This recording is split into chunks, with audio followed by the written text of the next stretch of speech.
What's up, everybody? Thanks again for joining me on the next episode of In the Pink.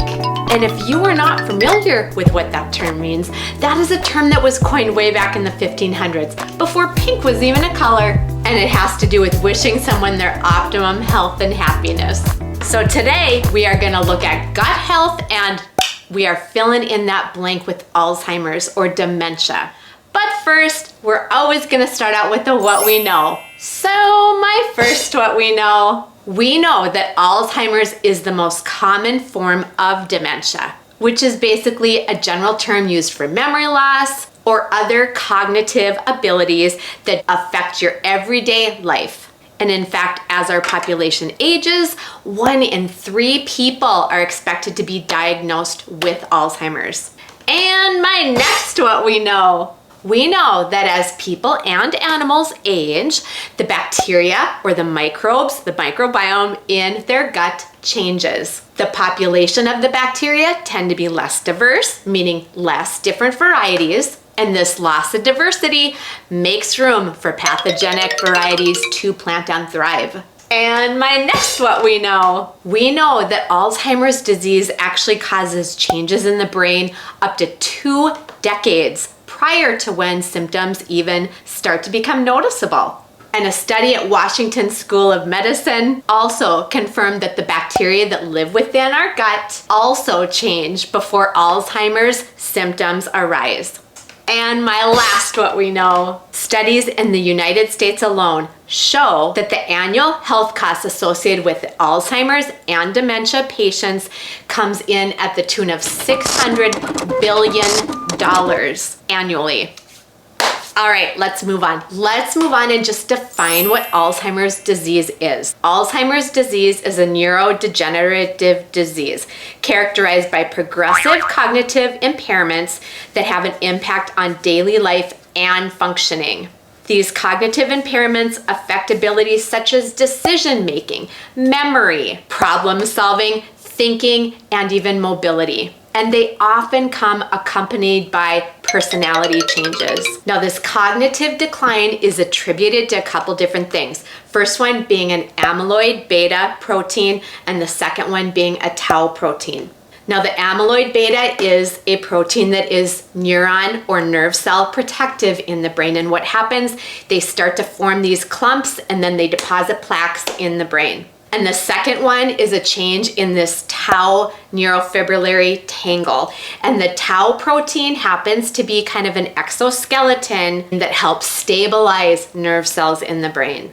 All right, let's move on now. Let's move on to the guts role in all this and where we can see these associations. The first thing we want to discuss, the gut-brain axis. It's basically a highway, an intricate network of neurons, proteins, and chemicals that relay messages back and forth between the gut and the brain. And studies are finding that the gut-brain axis plays a vital role in influencing the risk of mental health problems, and that includes Alzheimer's. The second thing that we're going to cover, the microbiome itself. Now, people in the early stages of Alzheimer's, and that means after brain changes have begun, but cognitive symptoms are not yet apparent. These folks harbor an assortment of bacteria in their intestines that differ from the microbiome in healthy individuals. In fact, studies even investigating this link have shown specific microbes that they can call out by name and species, playing into these varying levels of Alzheimer's. They've named out 6 that are protective and 4 that are considered risk factors. And the whole diversity thing that we already touched on, that is also a relevant finding. There is less gut diversity in these patients with Alzheimer's. So this gut dysbiosis is strongly connected to the progression and the pathology of this disease. The third thing, these biomarkers that we talked about, these amyloid proteins and these tau proteins. So like we've already said, the microbiome changes as people age. And these changes occur long before any amyloid deposits are noticed in the brain. Now, scientists have identified gut bacteria that make amyloid-like particles, and the theory is that these particles seed the formation of these plaques in the brain. And it just so happens amyloid deposits have been found in intestinal tissue that's been autopsied from people with Alzheimer's, but not in people without the disease. The fourth thing, let's cover the immune system. We know that changes in gut bacteria affect the immune system. And this exaggerated immune response in the brain has been associated with Alzheimer's disease. And this exaggerated immune response, of course, causes inflammation, not only in the brain, but all throughout the body. And we also know that this inflammation plays a role in Alzheimer's. In fact, Alzheimer's patients have been found to have more inflammation producing bacteria in fecal samples. The fifth thing, let's talk about some chemicals that the gut microbiome produces that cross this blood-brain barrier and affect brain function. So we know these chemicals or metabolites act as neurotransmitters. They interact with the nervous system, they influence various processes in the body, and that includes cognition, mood, and behavior. We also know that the gut microbiome is involved in the production of short-chain fatty acids, and short-chain fatty acids just happen to have anti-inflammatory properties. And back to that aging population microbiome, studies have found that short-chain fatty acids are very much decreased in an aged microbiome, but not in younger individuals. And in fact, a study was done where they took short-chain fatty acids, they mixed it with a prebiotic, they put it in the gut microbiome of older mice, and found that the amount of short-chain fatty acids increased in both their blood and in their brain. But more importantly than that, inflammation levels dropped and cognitive symptoms started to decline. All right, let's move on. Let's move on to a case in point that we're gonna do in the form of a once upon a time. So once upon a time, there were two gentlemen watching their kiddos play soccer. One of these dads, Dr. Dantas, was an expert in the microbiome, and the other dad, Dr. Ansis, treats and studies patients with Alzheimer's. So these two gentlemen start chit-chatting. Now these scientists were already aware that the gut microbiome differs in patients that have Alzheimer's symptoms, but nobody had yet looked at what the microbiome was doing in these critical years before symptoms are appearing. And Dr. Ansis was already very well aware that by the time people have the cognitive symptoms, sometimes these significant changes can't even be reversed. But if you could diagnose somebody early in that process, that would be the optimum time to intervene with therapy. And these doctors also know that during the early stages of Alzheimer's, which literally can last 2 decades or more, these affected people do develop these clumps of proteins, amyloid beta and tau, in their brains, but they don't experience the cognitive symptoms. So they got together a little study going on at Washington State, took 164 individuals. All of these individuals were cognitively normal.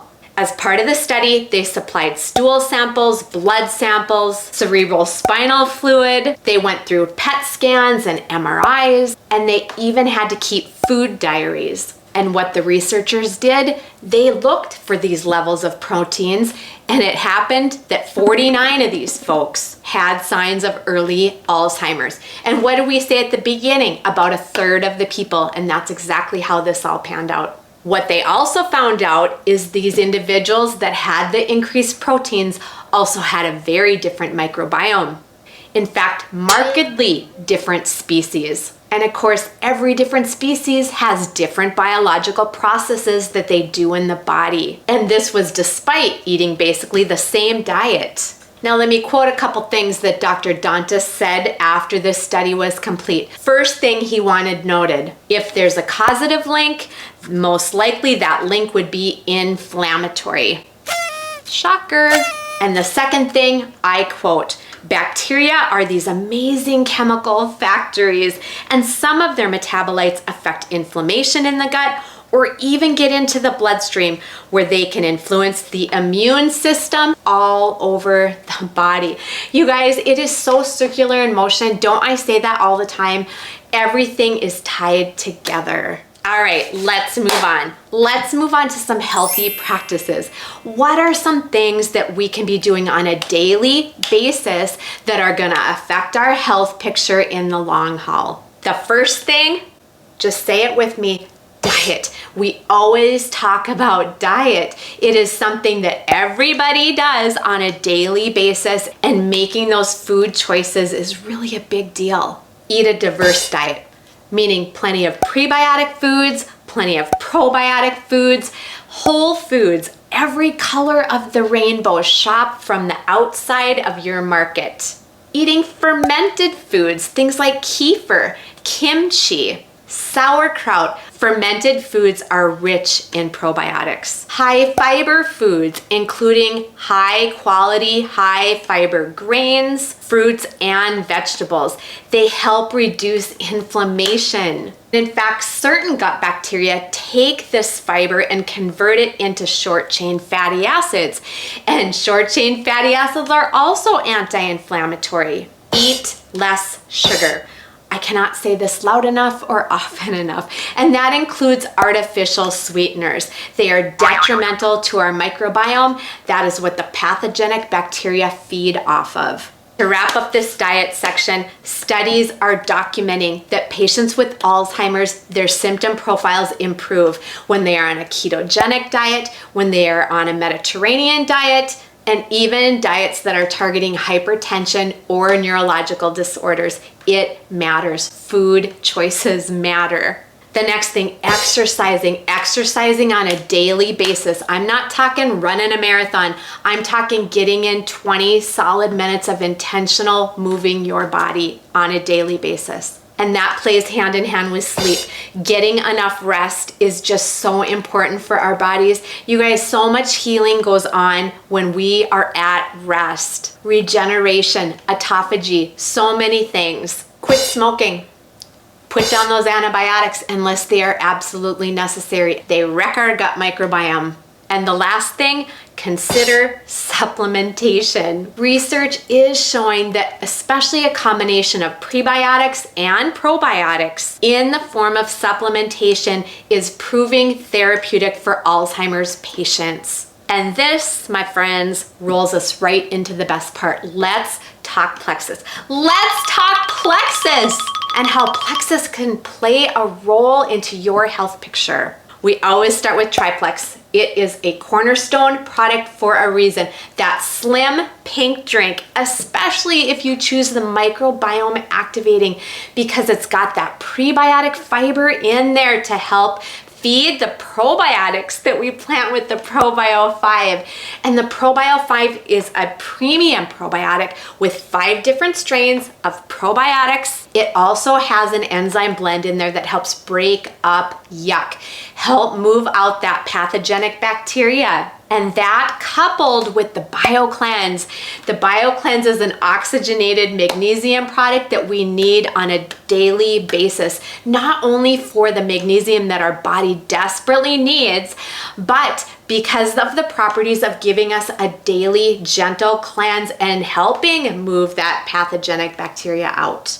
And how about that VITALBIOME? A straight probiotic introducing 8 different strains of probiotics to give our gut diversity. And I would be amiss if I skipped the X Factor Plus. Getting in proper nutrition is really tough, need I say more. Even though you may follow all the things that I laid out with diet here, it is really next to impossible for us to get all our requirements in from our food sources these days. They are not as nutritious as they were, which is why it's important to supplement with a quality vitamin. The X Factor Plus is just that. It is methylated.